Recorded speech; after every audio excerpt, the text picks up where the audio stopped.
What does it really cost to buy a home in Colorado Springs in the $450 to $550 price range? Because the purchase price is only part of the story. And for a lot of first-time buyers, the surprise costs are what create stress later if no one explains them up front.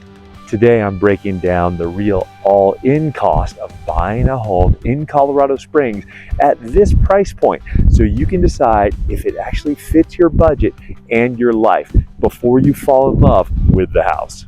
I work with a lot of first-time home buyers in Colorado Springs, and most of them come in asking the same question.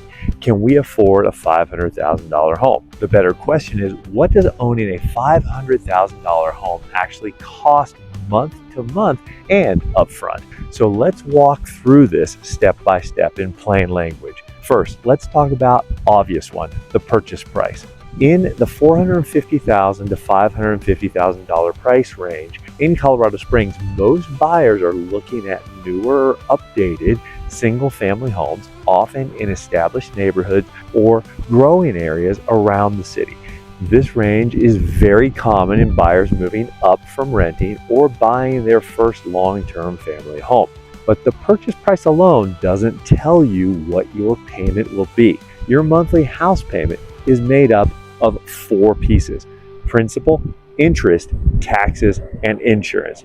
Even if 2 homes are priced the same, those numbers can look very different depending on your loan type, down payment, credit profile, and how the home is taxed. Property taxes in Colorado Springs are relatively moderate compared to other states, but they still matter. Newer homes or homes in certain areas may have higher assessed values, which means higher monthly tax costs baked into your payment. Homeowners insurance is another line item that surprises people. As home values rise, insurance premiums rise with them. And depending on the age of the home, the age of the roof, the past claims, that cost can vary more than people expect. Now let's talk about upfront costs, because this is where a lot of first-time home buyers may feel caught off guard. Most people focus on down payment, which is important, but it's not the only cash you need. Closing costs typically include lender fees, appraisal, title work, escrow setup, and prepaid items like taxes and insurance. These costs aren't hidden, but they're often underestimated. Depending on your loan structure, some of these costs may be negotiable or offset, but you should plan for them early so you're not scrambling at the finish line. Next, let's talk about utilities, because a $500,000 home almost always costs more to operate than an apartment. Larger square footage means higher heating and cooling costs, especially during Colorado Springs winters and summer heat spikes. Water, trash, and sewer costs also increase with yard size and household use. These aren't deal breakers, but they should be a part of your monthly planning so your payment doesn't feel heavier than expected once you move in. Transportation is another cost category that gets overlooked.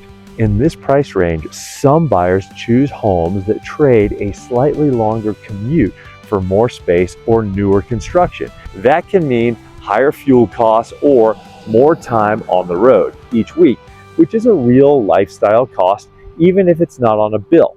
Then there are the nobody tells you costs. Maintenance is a big one.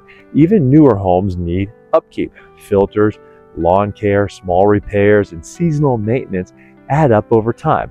HOA fees can also play a role in the price range depending on the neighborhood. HOAs aren't good or bad, but they do change your monthly cost and what you're responsible for. And finally, there's the lifestyle adjustment. Many first-time home buyers moving into this range are going from predictable rent to variable ownership costs. That doesn't mean it's a bad move. It just means the budgeting mindset has to shift slightly. Now, halfway through this, if you're thinking, okay, but how does this actually apply to us? That's normal. If this raises questions about your situation, there's a link in the description where you can get clarity or ask us directly.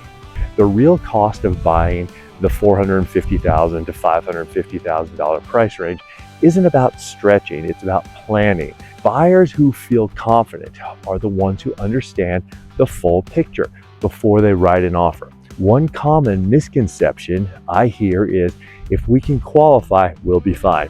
Another misconception is that all $500,000 homes cost about the same to own. They don't. Taxes, insurance, utilities, and HOA structures can change the math significantly. The buyers who feel the least stressed after closing are the ones who took the time up front to understand these differences and chose a home that fit their real budget, not just their approval letter. If you're in this stage, the goal isn't to rush. The goal is to make a decision that supports your family, your lifestyle, and your long-term plans. And if this video has helped you clarify the real cost side of things, make sure to like and subscribe so you don't miss future videos. And check out the next video. It builds on what we just talked about and will help you take the next step.